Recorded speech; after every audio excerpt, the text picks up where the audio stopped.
राष्ट्रीय मीडिया प्रभारी श्री अवनीश कुमार जी से विनंती करूंगा वो अपना वक्तव्य रखें।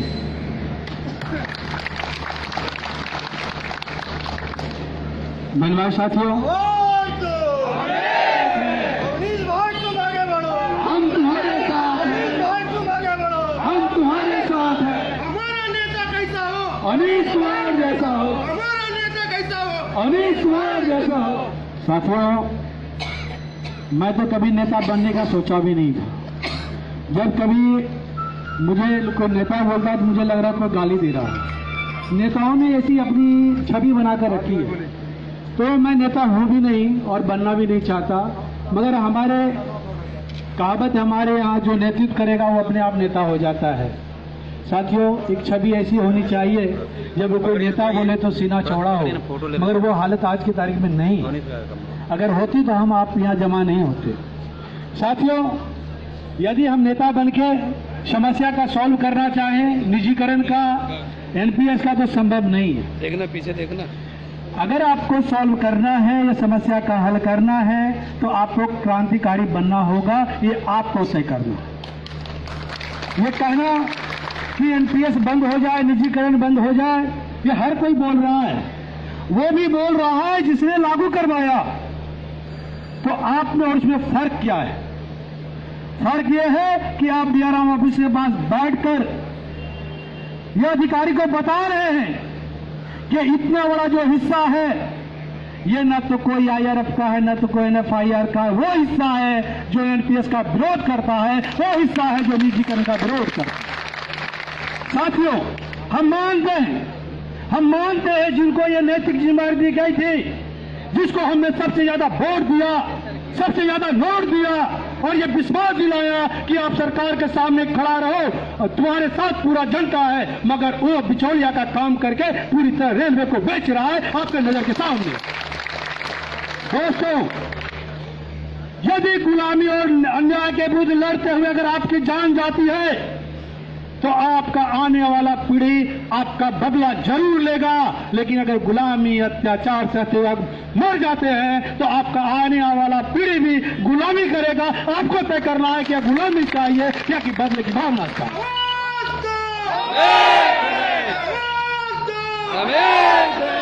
साथियों, मैं यहाँ जो भी मौजूद साथी है, रेलवे कर्मचारी है, मैं भी एक ग्रुप के कर्मचारी हूँ, खलासी हूँ लोअर पेल के अंदर।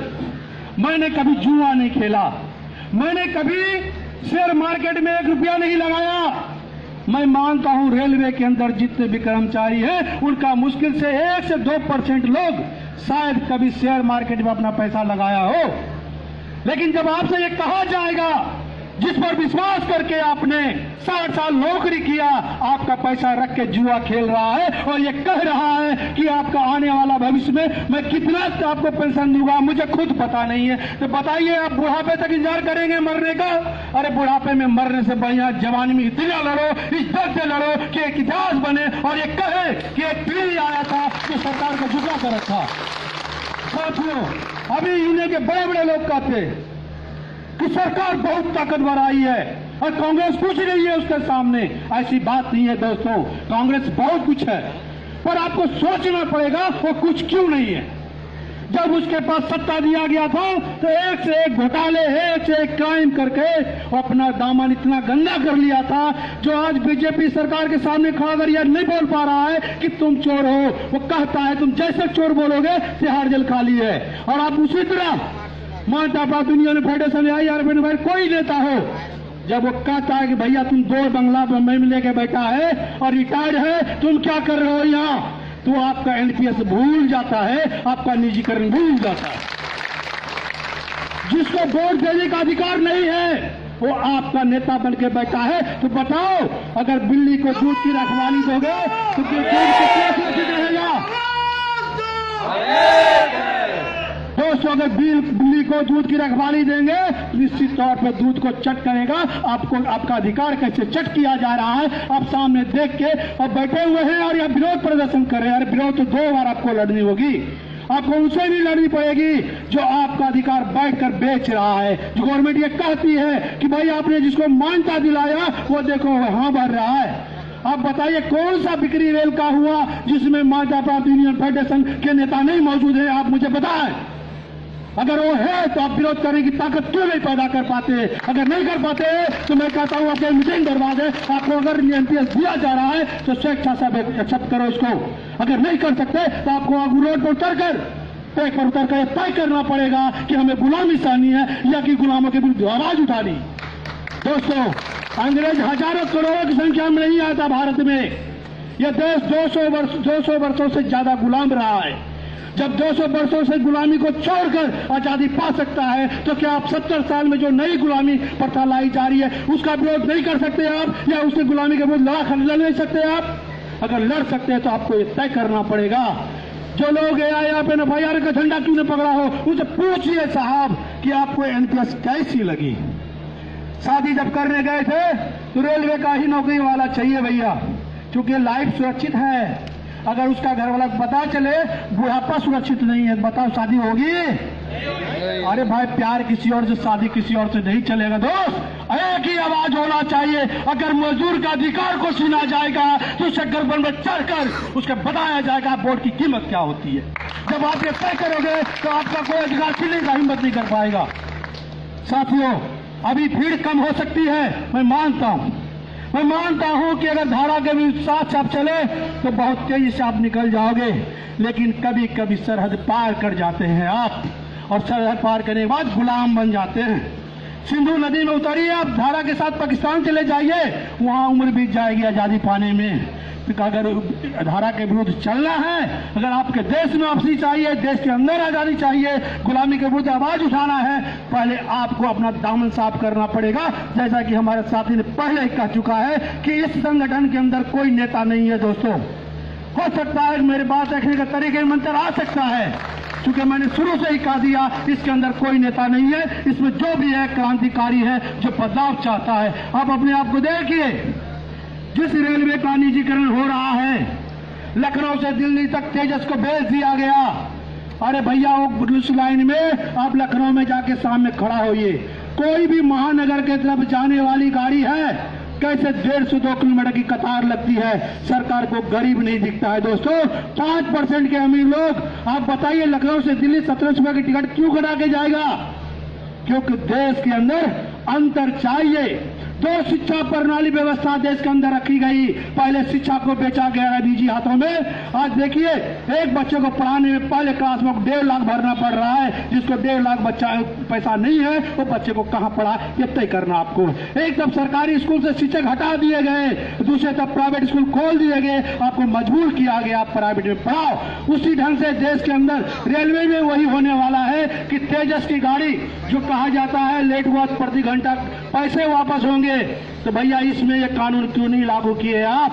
क्योंकि एक गाड़ी स्पेशल चला तो उसके लिए कानून अलग होगी, क्या अमीर लोगों के लिए कानून अलग होगी?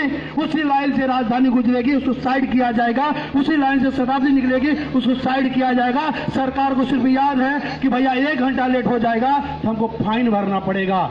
अगर डर, सरकार का डर नहीं है दोस्तों, एक एक करके रेलवे को बेचने की नीति है और करोड़पति होता जाएगा, अरबपति होता जाएगा।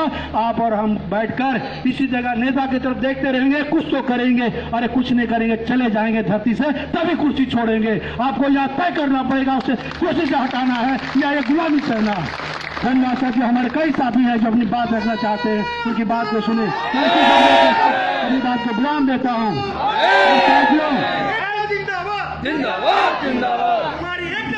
साथियों, नारा बहुत अच्छा लगता है। नारा तब अच्छा लगता है जब आप सही दिशा में जाते हो। साथियों, मैं जोश देख रहा हूं लोगों में, लेकिन वो नारा का जो ताकत है वो नहीं दिखाई दे रही है। साथियों, दोनों हाथ उठाकर नारा लगाइए।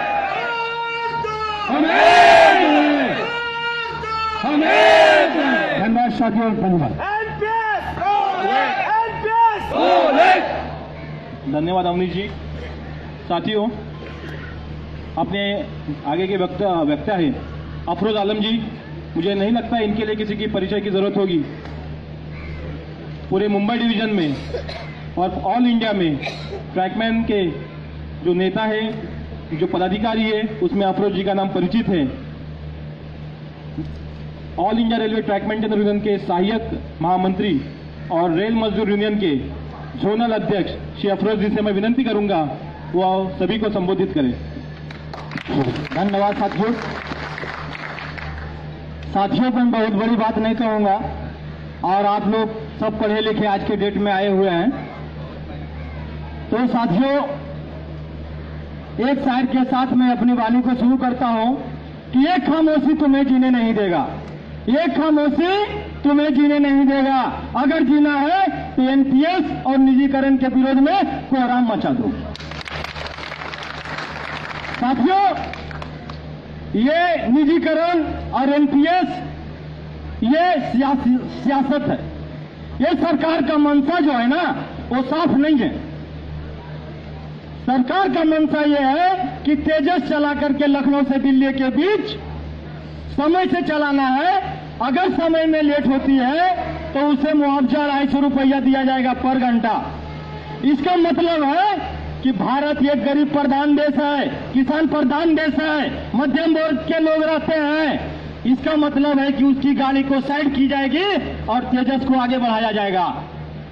और ये पूरे देश को बताएगा कि जो प्राइवेट गाड़ी चल रही है वो समय से चल रहा है, बहुत अच्छा गति से चल रहा है, और जो सरकारी ट्रेन है वो समय से लेट जाती है। वो कर्मचारियों को, रेल कर्मचारियों को बदनाम करना चाहती है। जिस तरह से ये देश की आजादी के पहले 562 रियासत में देश था, उसको साम दाम दंड भेद के साथ इस रियासत को मिलाया गया। उसी तरह से सरकार का जो रवैया है, जो मंशा है, ये रेलवे को निजीकरण में धकेलने के लिए ये सियासत चल रही है। ये कारखाना से लेकर के रेल की पटरी की सुरक्षा तक आज निजीकरण के हाथों में चला गया है, प्राइवेट हाथों में चला गया है। ऐसे प्राइवेट हाथों में जिनको ना कि असुरक्षित है, रेल की पटरी की कोई मतलब उसको ट्रेनिंग नहीं दिया गया है, और वो आदमी आज रेल की पटरी की सुरक्षा कर रहा है। न उसे 52 केजी का प्लेट जानकारी है, न 60 केजी का प्लेट की जानकारी है, और न उसे क्रॉसिंग के बारे मालूम है, और न एसीजी के बारे कि क्या होता है रेलवे में, एसीजी पॉइंट क्या होती है, क्रॉसिंग क्या होती है। और उस हाथों में आज हमारा रेल का सुरक्षा जा रहा है। और एक रेलवे कर्मचारी अगर 2 दिन वो आया तो तीसरा दिन गायब हो जाता है। हमारा अकेला साथी ट्रैक की रखवाली करता है। तो साथियों, एनपीएस, मैं कहता हूं कि हमें ओपीएस नहीं चाहिए। बोलते हैं ना लोग कि हमें पुरानी पेंशन दे दो, मुझे पुरानी पेंशन नहीं चाहिए। लेकिन सरकार से एक मैं वादा करता हूं कि आप भी अपना पेंशन छोड़ दो, मैं भी अपना पेंशन छोड़ दूंगा, मैं भी अपना पेंशन नहीं लूंगा। आप एक आदमी एक विधायक बनता है, एक सांसद बनता है, वही आदमी मंत्री बनता है, एक आदमी 3-3 पेंशन लेता है। हम कौन ऐसा पाप किए? हम क्या मेहनत नहीं करते? हम क्या रेल नहीं चलाते? हमें भी पेंशन का हक मिलनी चाहिए, क्योंकि ये जो संविधान अम्बेडकर जी ने बनाया है उसमें पहला शब्द है कि हम भारत के लोग, हम नहीं, उसमें यही बोला गया है कि हम भारत के लोग, हम सभी। तो आप ले रहे हैं पेंशन तो हमें भी मिलनी चाहिए कि नहीं मिलनी चाहिए? तो इस पूरा पेंशन के लिए एनपीएस का आप लोग पूरे भारत के मैं रेल कर्मचारियों से आग्रह करता हूं कि इसका विरोध कीजिए, निजीकरण का विरोध कीजिए, तभी नहीं तो ये कैंसर है। ये निजीकरण और एनपीएस जो है हमारे लिए घातक है। अगर इसका समय पे इलाज नहीं हुआ तो हमारी मौत है। तो साथियों, जागिए। और समय कम है, हमारे बहुत सारे वक्ता हैं। मैं इस शब्दों के साथ अपनी वाणी को समाप्त करता हूं। जय हिंद साथियों।